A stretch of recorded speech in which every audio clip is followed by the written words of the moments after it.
Les hommes politiques sont réputés pour pouvoir parler plusieurs langues. Voici deux grands hommes vietnamiens qui ont brillé non seulement par leur talent mais également par leur capacité langagière.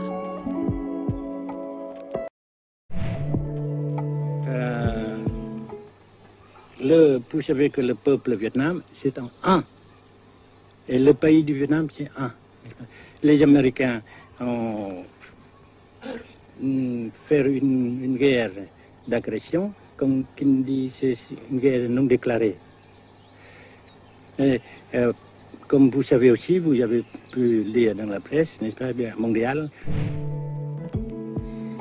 Vous avez posé une question sur le potentiel, n'est-ce pas, de la résistance. Je serai bref sur la question. Je vous dirai des généralités précises, ou comme vous voulez, n'est-ce pas, des précisions générales. Eh bien,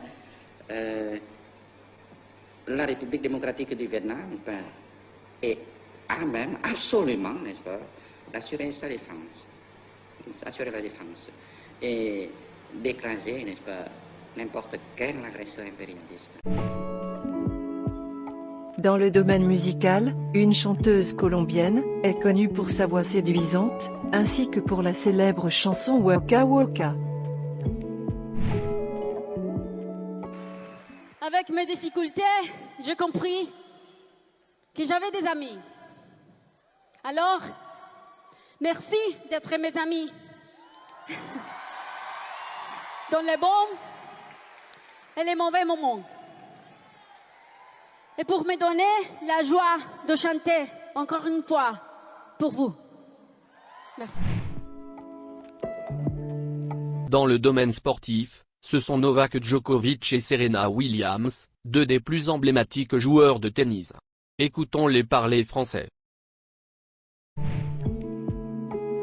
C'est une motivation tous les jours. Comme habitude, je me trouve bien in cette condition et cette ville aussi durant le Roland Garros, évidemment qui est un des quatre plus grands tournois del tennis, mais après vous avez beaucoup de culture, beaucoup de traditions de tennis.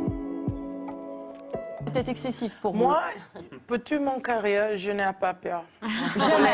Jamais. Parce que pour moi, dans ma tête, je pense, si je perds, avant, je travaillais beaucoup et je assez encore. Mais si je pense, je perds et je peux, c'est pas bon pour le champion.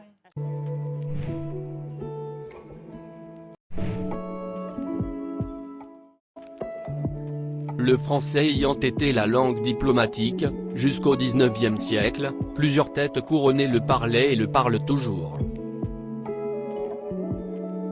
Parmi elles, c'est la femme la plus puissante d'Angleterre, reine depuis 1952. Cet anniversaire donne un sens particulier à ma visite d'État, la 4e que j'ai effectuée en France.